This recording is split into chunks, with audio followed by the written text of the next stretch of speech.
The strange thing about the message was that it was in English. The carving looked entirely authentic, meaning that a caveman, if you'll pardon the pun, had created it. I found it impossible that the same person could have scrawled the 5 words below the picture. Behind me, Alex read it out loud. The jackal in the cave. How strange, he said. Indeed, that was the message, written entirely in. I dismissed the painting and turned back to the main path. It was obviously a hoax. There was no way a caveman could write in any script, let alone in English. Probably some kid mucking around in days long past. But it still made me uneasy, regardless of what I assumed it to be.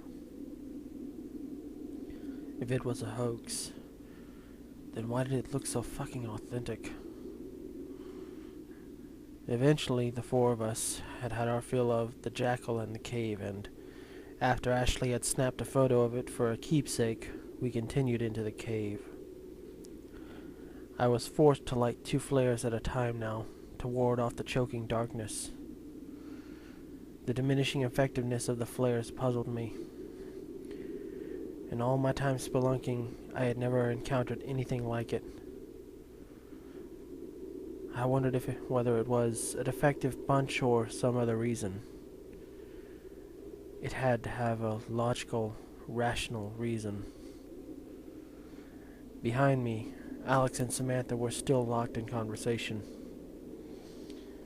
I picked up snatches of the heated debate as we walked.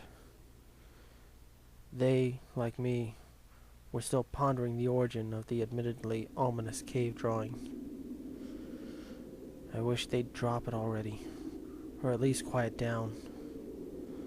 I looked to my right, saw nothing but a sloping cave wall, and looked away back to the trail. I froze and turned. There, among the rock that I had just glanced at, was another carving. I felt sick as I hurried over to it.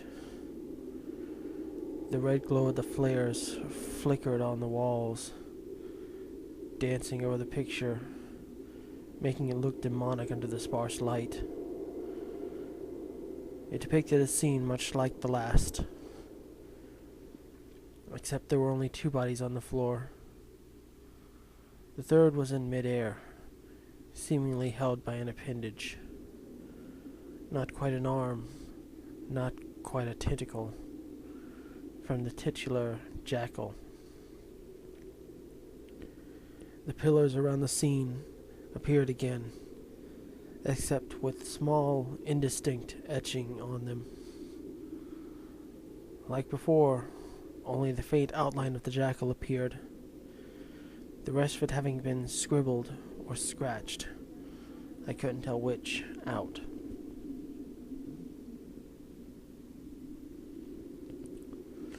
Underneath it was another 5-word message, one that I read quickly and immediately wished I hadn't. Go back. The jackal waits, it said. I turned from the carving as the others moved in to get a good look and tried not to panic.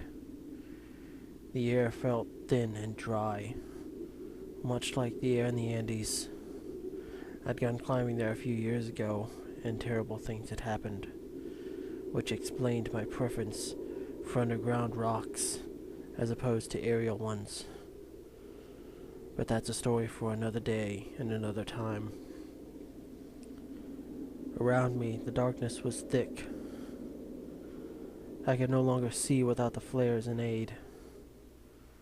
Suddenly, irrationally, I knew if I stayed here in the underground labyrinth for much longer, I would lose my sanity.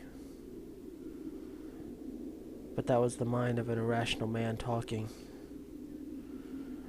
I leant against the opposite wall, breathing deeply and slowly to regulate my rapid heartbeat.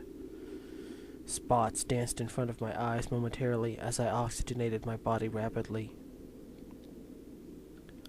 Slowly, the panic faded, to be replaced by a sense of calm. I didn't get overworked often, but when I did, I tended to edge towards hysteria. Taking one last deep breath, I straightened and looked around.